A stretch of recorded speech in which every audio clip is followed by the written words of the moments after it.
Alright, welcome class to our introduction to distributive property. Now, distributive property is discussing when we have what we look at here as being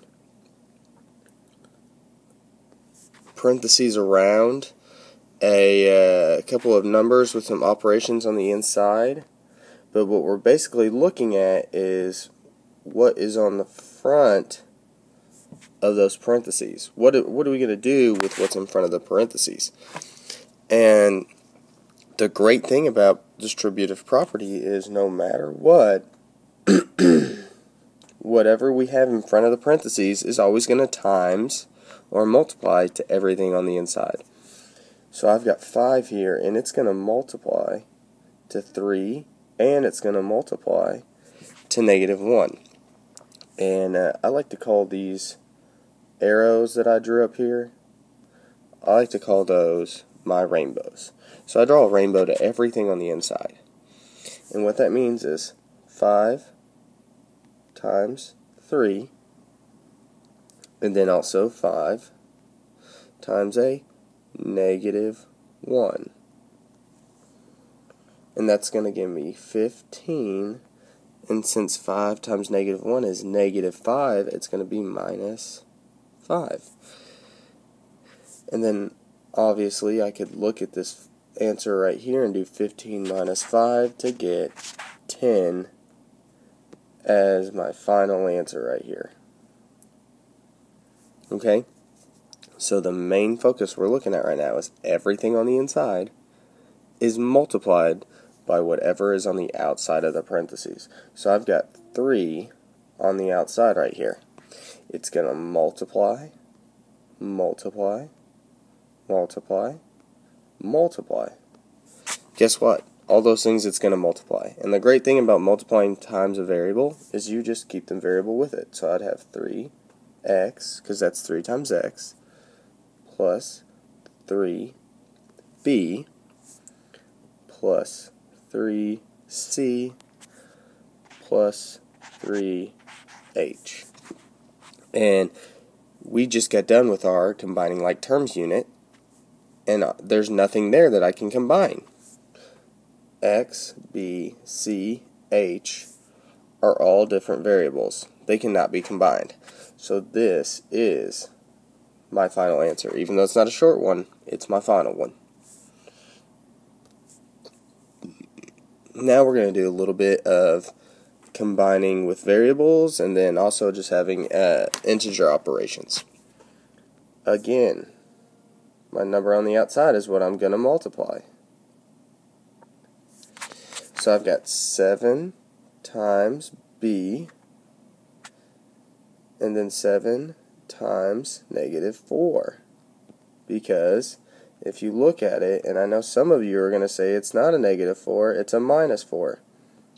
If I look at just that, that shows me that there is a -4, which is the same thing as -4.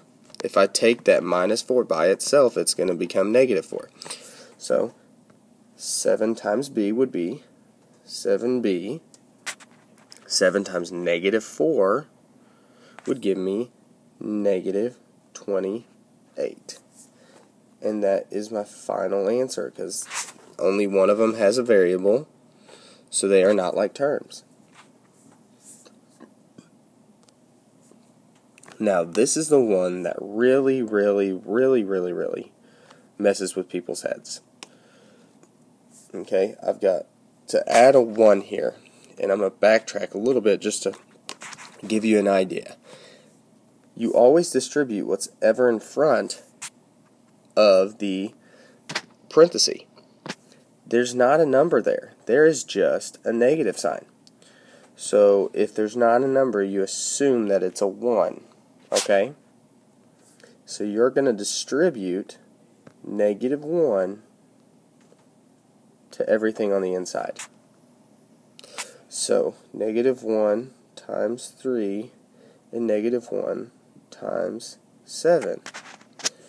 That would be -3, -7. And if you brought those together, it would be negative 3 minus 7 would give me negative 10. Because I've got, let me change the color here. Earlier this year we did chips. This would be 3 red chips, 7 red chips to give me 10 total red chips. And that's why it came out to be a negative 1. Okay? And we got, I think, one more example here. Remember, if there's not anything in front of it, you're going to add a 1. So I'm going to add a 1 in front of it, and that's what I'm going to distribute. Negative 1. Now, that would give me negative 1 times x.